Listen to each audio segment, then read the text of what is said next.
हमारी दुनिया में कुछ राज ऐसे हैं जो समय के साथ धुंधले तो पड़ गए, लेकिन उनके जवाब आज तक नहीं मिल पाए। सोचिए, एक ऐसी किताब जो किसी अनजानी भाषा में लिखी गई हो, एक ऐसा कंप्यूटर जो हजारों साल पहले समंदर में कहीं खो गया, और जमीन पर खींची गई कुछ ऐसी लकीरें जो हमारी और आपकी समझ से बिल्कुल परे हैं। तो सवाल ये उठता है, क्या ये सब सिर्फ इतिहास की कुछ भूली बिसरी कहानियां हैं, या फिर एक ऐसा सच जिसे हम अभी तक समझने के लिए तैयार ही नहीं हैं? तो चलिए आज एक ऐसे ही सफर पर निकलते हैं जहां हम दुनिया के कुछ सबसे बड़े रहस्यों की पड़ताल करेंगे। हमारा पहला रहस्य हमें एक ऐसी किताब की तरफ ले जाता है जो देखने में किसी दूसरी ही दुनिया की लगती है। इसका नाम है द वॉयनिच मैन्युस्क्रिप्ट। जरा सोचिए, एक ऐसी किताब जिसका एक भी शब्द, जी हां, एक भी शब्द आज तक कोई नहीं पढ़ पाया, और इसने दुनिया के सबसे तेज तर्रार कोड ब्रेकर्स को भी फेल कर दिया है। इस किताब का इतिहास भी इसके कंटेंट जितना ही रहस्यमयी है। कार्बन डेटिंग से पता चलता है कि ये करीब 600 साल पुरानी है, लेकिन इसका असली सफर तो 1912 में शुरू हुआ, जब इसे दोबारा खोजा गया। और तब से लेकर आज तक ये एक ऐसी पहेली बनी हुई है जिसका कोई हल नहीं है। अब जो बात इसे सच में अजीब बनाती है वो है इसके पन्नों के अंदर का कंटेंट। 240 से ज्यादा पन्नों पर एक ऐसी भाषा लिखी है जो धरती की किसी भी सभ्यता से मेल नहीं खाती। इसमें ऐसे पौधों के चित्र हैं जो इस ग्रह पर उगते ही नहीं, और सबसे ज्यादा हैरान करने वाली बात, कुछ पन्नों पर नग्न महिलाएं अजीब से हरे रंग के लिक्विड में नहाती हुई दिखाई गई हैं, जो ट्यूब और पाइप से जुड़ी हुई हैं। क्या ये किसी अनजानी टेक्नोलॉजी का कोई ब्लूप्रिंट है, या किसी दूसरी दुनिया की कोई रस्म? तो आखिर ये है क्या? कुछ लोगों का मानना है कि ये किसी एलियन सभ्यता का मैसेज हो सकता है, या किसी खोई हुई दुनिया का ज्ञान। वहीं दूसरे कहते हैं कि ये सब बस एक बहुत बड़ा धोखा है।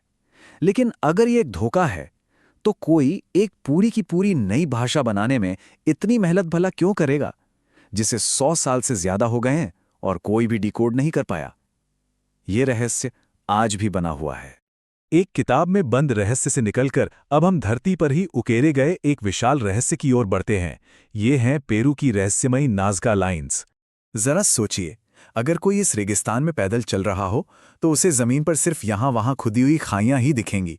उसे जरा भी अंदाजा नहीं होगा कि वो असल में एक बहुत बड़ी कलाकृति के बीचों बीच खड़ा है। लेकिन फिर 1930 के दशक में जब हवाई जहाज़ों ने पहली बार इस रेगिस्तान के ऊपर से उड़ान भरी, तो एक ऐसा नज़ारा सामने आया जिसने सबके होश उड़ा दिए। पूरे रेगिस्तान में 300 से ज्यादा विशाल आकृतियां बनी हुई थी। एक मकड़ी, एक बंदर और एक बहुत बड़ी हमिंगबर्ड। इनमें से कुछ तो एक फुटबॉल के मैदान जितनी बड़ी है। सोचने वाली बात तो यह है कि इन्हें बनाने के लिए जो सटीकता चाहिए थी, वो बिना इन्हें ऊपर से देखे कैसे हासिल की गई? उन्होंने ये किया कैसे? तो सबसे बड़ा सवाल, इन्हें बनाया क्यों गया था? क्या ये सितारों का कोई कैलेंडर थे, या फिर एलियंस के लिए कोई सिग्नल? ये सच के इन आकृतियों को सिर्फ और सिर्फ आसमान से ही पूरी तरह देखा जा सकता है, हमें एक ही नतीजे पर पहुंचाता है कि इन्हें जमीन पर रहने वाले इंसानों के लिए तो नहीं बनाया गया था। अब जमीन से उतरते हैं समंदर की गहराइयों में, एक ऐसी चीज खोजने के लिए जो प्राचीन तकनीक के बारे में हमारी सारी समझ को हिलाकर रख देती है। ये है एंटिकिथेरा मैकेनिज्म। ये अविश्वसनीय डिवाइस पूरे 2000 साल पुराना है। जब वैज्ञानिकों ने पहली बार इसे देखा तो उन्हें अपनी आंखों पर यकीन ही नहीं हुआ।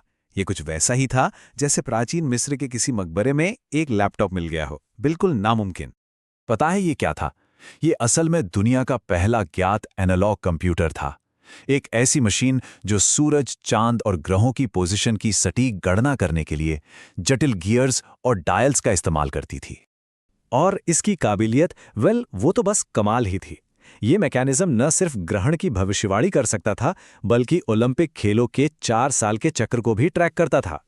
इस लेवल की इंजीनियरिंग अगले 1000 साल तक दोबारा देखने को नहीं मिली। मतलब ये टेक्नोलॉजी के इतिहास में एक बहुत बड़ी गड़बड़ी है।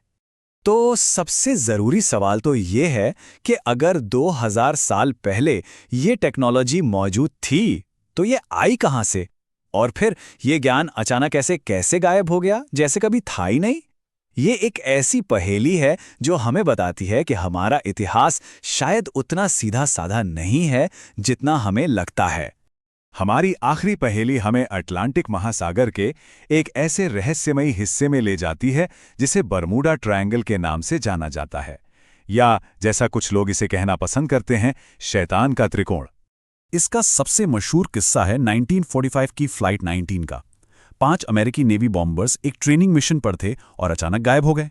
रेडियो पर फ्लाइट लीडर की आखिरी आवाज जो सुनाई दी, उसमें वो कह रहा था कि उसके कंपास काम नहीं कर रहे हैं और समंदर कुछ अजीब दिख रहा है। उसके बाद पूरी तरह सन्नाटा। और हैरानी की बात तो ये है कि उन्हें ढूंढने गया रेस्क्यू प्लेन भी वहीं गायब हो गया। तो इसके पीछे की वजह क्या हो सकती है? वैज्ञानिक कहते हैं कि यहाँ चुंबकीय गड़बड़ियां हैं या समुद्र से मीथेन गैस निकलती है। वहीं दूसरी तरफ कुछ लोग मानते हैं कि ये कोई एलियन बेस है या किसी खोई हुई तकनीक का नतीजा है। वैज्ञानिक वजहों के बावजूद बर्मुडा ट्रायंगल आज भी एक ऐसी जगह बना हुआ है जहां हकीकत और कहानियां आपस में मिल जाती हैं और सच्चाई लहरों के नीचे कहीं छिपी हुई है। वॉयनिच मैन्युस्क्रिप्ट से लेकर एंटिकथेरा मैकेनिज्म तक ये सभी रहस्य एक ही सवाल की ओर इशारा करते हैं। क्या हमारी दुनिया और हमारा इतिहास उतना सरल है जितना हमें किताबों में सिखाया गया है, या फिर हमारी समझ से परे और भी बहुत कुछ छिपा हुआ है?